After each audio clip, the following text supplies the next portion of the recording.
Oui, vous avez bien lu le titre. Donc Jean-Luc Mélenchon s'est effectivement fâché contre un institut de sondage, l'Ipsos, et il est même allé un peu plus loin que simplement se fâcher. Et en réalité, d'autres candidats avaient quelques raisons d'être mécontents des estimations de l'Ipsos. Donc nous allons voir ça tout de suite.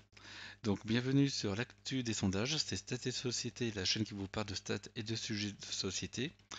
Et maintenant, voyons voir ce qui s'est passé. Donc Jean-Luc Mélenchon a tout simplement relayé sur Twitter une fake news un petit peu grossière au sujet de l'Institut Ipsos. C'est une fake news disant que l'un des enfants d'Emmanuel Macron serait l'un des directeurs de l'Ipsos. Alors Emmanuel Macron n'a pas vraiment d'enfants. Et éventuellement il a des enfants, je vais dire adoptifs, c'est pas forcément le titre, le vrai terme. Mais Brigitte Macron a effectivement des enfants de son premier mariage. Donc, bien évidemment, c'est une fake news. Bon, ça a été relayé par pas mal de monde. Jean-Luc Mélenchon a ensuite supprimé son tweet.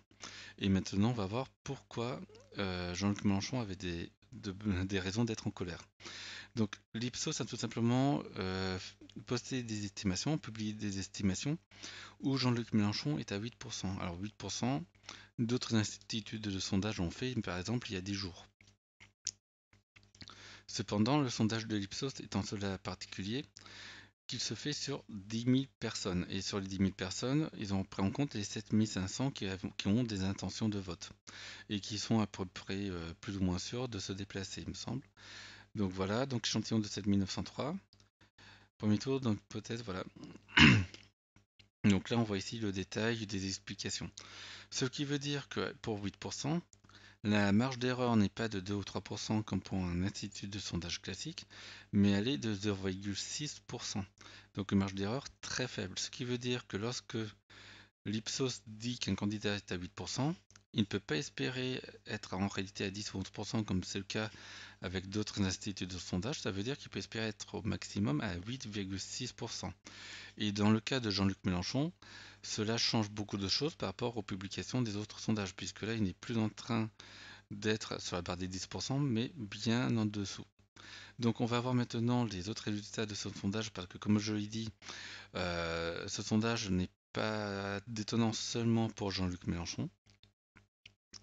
Donc voici les estimations du premier tour de ce sondage. Donc ce sondage Ipsos pour le journal Le Monde et le CVPOF, donc est un labo de recherche de Sciences Po. Et il indique donc Emmanuel Macron à 25%, ce qui est assez classique. Par contre, Valérie Pécresse et Marine Le Pen, certes, sont en égalité, ce qui ne va étonner absolument personne, mais par contre à 4,5%. Donc là, on rappelle qu'on est sur des échantillons très gros, donc de 7500 personnes. Et donc 15,5%, ça veut dire quoi? Ça veut dire tout simplement une précision de 0,8. Ça veut dire que selon l'Ipsos, les candidates Valérie Pécresse et Marine Le Pen ne sont absolument pas à 17% ni même à 7,5%, mais tout au plus à 16,3%. Très loin des 17 et 18% que donnent d'autres instituts de sondage. Donc on verra après Éric Zemmour à 13%.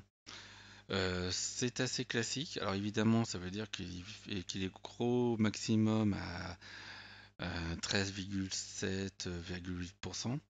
Cependant, il n'est pas si loin des candidates, voilà, mais excusez-moi, Valérie Pécresse et Marine Le Pen. Il serait à 2,5 points. C'est pas un coude à coude, mais c'est pas non plus complètement distancé. Jean-Luc Mélenchon, par contre, lui serait qu'à 8%, donc là, par contre, à une bonne distance de Éric Zemmour. Donc on a pu voir que certains instituts de sondage plaçaient Jean-Luc Mélenchon à moins de 2 points d'Éric Zemmour. Là, ce n'est pas le cas. Donc là, il y aurait une vraie cassure entre les deux. Et par contre, derrière, Yannick Jadot serait à un tout petit point de Jean-Luc Mélenchon, à 7%.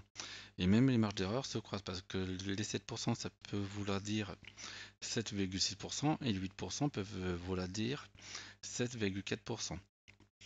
Donc là, on a un chevauchement des marges d'erreur ici. Christiane Taubira serait derrière à 5%, et devant serait donc Anne Hidalgo à 3,5% et Fabien Roussel à 2,5%. Donc là, c'est classique. On notera aussi, et ça c'est important pour la droite, que Filippo et Asselineau ne sont pas testés.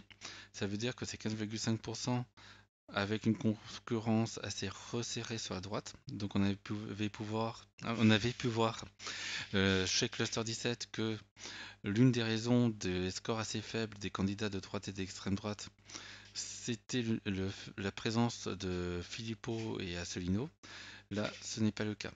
Donc, ce sont vraiment des scores qui sont assez faibles, malgré une concurrence pas si élevée que ça à droite. Voilà pour le premier tour. Maintenant, on va passer au second tour. Donc là aussi, au second tour, quelques informations.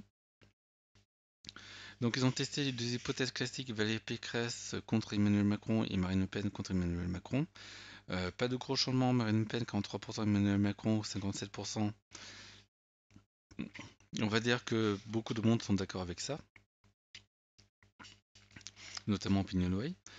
Par contre, on va voir que Valérie Pécresse à 46%, Emmanuel Macron 54%, l'écart est assez important, 8%. Il y a d'autres instituts qui donnent ce genre d'écart. On a pu voir l'IFOP hier avec un 55-45% par exemple. Mais c'est quand même un écart un petit peu important. On va voir ce que ça donne par rapport à la marge d'erreur. Donc là, on est ici, on est à un peu plus de 1% de marge d'erreur, de 1 point de marge d'erreur. Et même avec un peu plus d'un point de marge d'erreur, ça veut dire qu'au mieux, Valérie Pécresse ferait 47,1 contre Emmanuel Macron. Donc ne serait quand même distancé pour le second tour. Alors c'est un écart qui éventuellement est rattrapable, ça ne tue pas le suspense complètement pour la présidentielle, mais effectivement c'est un écart qui est assez important et pas forcément une bonne nouvelle pour les équipes de campagne de Valérie Pécresse. Donc voilà ce qu'on peut dire sur ce sondage Ipsos qui est un sondage assez important de cette semaine. Il a été publié samedi. Alors je pense que je vais l'intégrer à la récap de la semaine que je vais faire demain.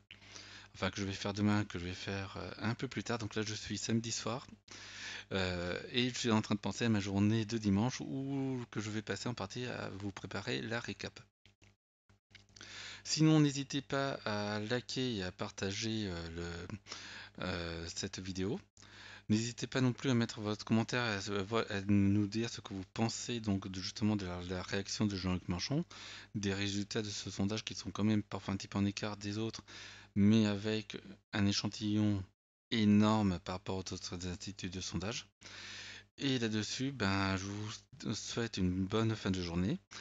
À ciao, bye bye. Et n'oubliez pas de vous abonner et de cliquer sur la cloche. Au revoir.